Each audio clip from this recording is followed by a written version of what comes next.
Cuando un ser querido sufre un ictus, de repente el mundo se convierte en un laberinto. Hoy vamos a encender las luces de ese laberinto. Vamos a trazar una hoja de ruta clara para quienes cuidan, para transformar toda esa incertidumbre en pasos firmes y seguros.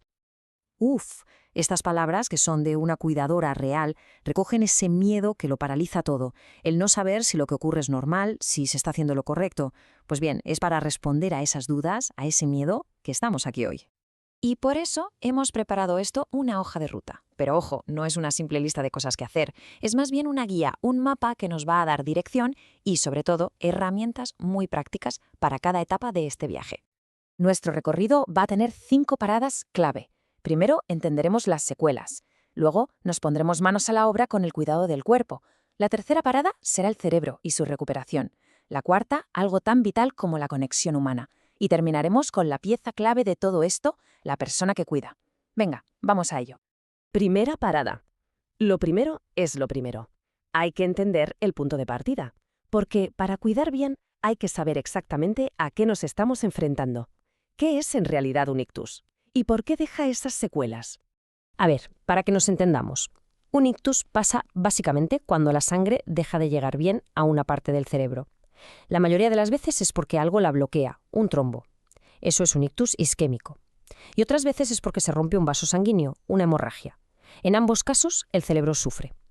Pero, y esto es lo importante, también tiene una capacidad de recuperación alucinante. Y es justo ahí donde podemos ayudar. Muy bien, pasamos a la acción. En esta segunda etapa de la hoja de ruta nos vamos a centrar en lo físico, en los cuidados más inmediatos. Son gestos que parecen pequeños, pero que son esenciales para garantizar la seguridad y, algo importantísimo, devolver la dignidad.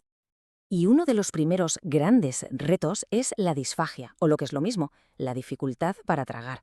Y ojo, que esto no es ninguna tontería. Un atragantamiento puede acabar en algo tan serio como una neumonía. Por eso, saber cómo manejar la hora de la comida es de verdad crucial. Y fijaos qué práctico. Son 4 pasos muy sencillos. Primero, la postura. Siempre bien sentado con la cabeza un poquito hacia adelante. Segundo, la comida. Adaptar las texturas, usar espesantes si hace falta. Tercero, el ritmo, con calma. Bocados pequeños, sin tele ni distracciones. Y cuarto, esperar un poquito después de comer, unos 30 o 45 minutos, para evitar el reflujo. 4 gestos que de verdad lo cambian todo. Pero claro, el cuerpo es mucho más que la alimentación. Si la persona está en la cama, los cambios de postura cada 2 o 3 horas son vitales para evitar las úlceras. Y siempre, con movimientos suaves y explicando lo que se va a hacer. Pero quizá lo más importante de todo es esto, fomentar la autonomía. Cada pequeño gesto que pueda hacer por sí misma, aunque sea solo lavarse la cara. Eso no es solo un movimiento físico, es un paso de gigante para su estado de ánimo. Vale, hemos visto el cuerpo. Ahora vamos a subir al centro de control, el cerebro. Vamos a ver cómo podemos apoyar ese proceso de curación tan increíble que él mismo pone en marcha. Y en el fondo, la idea es tan simple como potente. Para sanar, el cerebro necesita básicamente 2 cosas. Por un lado, descanso. Descanso de calidad para poder repararse. Y por otro, ejercicio suave. Una especie de fisioterapia para las neuronas que le ayude a crear nuevos caminos. Y aquí hay una clave que a veces se nos pasa. El sueño no es un simple descanso, es un taller de reparación a pleno rendimiento. Después de un ictus es súper habitual que el sueño se altere. Insomnio, apnea, sueño que no descansa. Por eso, vigilar la calidad del sueño es tan importante como la rehabilitación. Un cerebro que no duerme bien sencillamente no se puede recuperar igual. Y aquí es donde entra esa palabra que suena tan científica, la neuroplasticidad. No es más que la capacidad increíble del cerebro para reorganizarse. Y podemos echarle una mano con una gimnasia cerebral súper sencilla. Ver fotos de la familia, escuchar una canción de su juventud, leer los titulares del periódico. No son ejercicios complicados, son pequeños estímulos del día a día que ayudan al cerebro a reconectar. Llegamos ahora a una de las partes más delicadas y quizá más profundas del cuidado, la conexión humana. Vamos a ver cómo podemos comunicarnos mejor y cómo estar atentos a lo que pasa por dentro, en el mundo de las emociones. Mirad, esto es un cambio de chip total. En lugar de un «venga, no estés triste», funciona mucho mejor un «entiendo que te sientas así».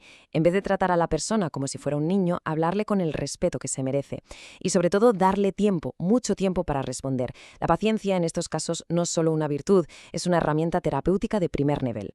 Pero claro, más allá de lo que se ve y se dice, hay una batalla interna que muchas veces no se ve, un desafío emocional que tenemos que aprender a identificar. Y la cifra es para tenerla muy en cuenta. 1 de cada 3 personas que ha sobrevivido a un ictus sufre una depresión.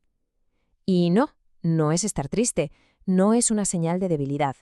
Es una enfermedad, una complicación médica que se puede y se debe tratar. Pero para eso, primero hay que verla. Estas son las señales que nos pueden poner en alerta.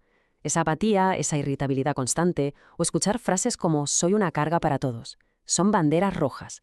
No se trata de hacer de psicólogos, para nada. Se trata de ser observadores atentos y saber reconocer cuándo hay que levantar la mano y decir «creo que necesitamos ayuda profesional». Y eso es un acto de cuidado inmenso. Y así llegamos a la última parada del mapa, una parada que en realidad es el centro de todo, el papel fundamental de la persona que cuida. Y si nos tenemos que quedar con una sola idea, que sea esta. Quien marca la diferencia es un cuidador o una cuidadora con información y con apoyo.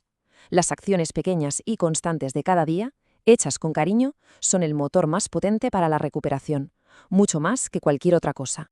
Porque que quede muy claro, quien cuida no es un simple ayudante o un asistente, es una pieza activa, esencial, del equipo de recuperación, y sus mejores herramientas no son otras que el conocimiento y la confianza en lo que hace. Y para terminar, una última reflexión. Hemos visto un montón de herramientas para cuidar a otra persona. Pero de todas ellas, ¿cuál es la más importante para que la persona que cuida se cuide a sí misma? Porque no lo olvidemos, en este viaje tan largo, si quien lleva el mapa se agota, el camino se detiene para los dos.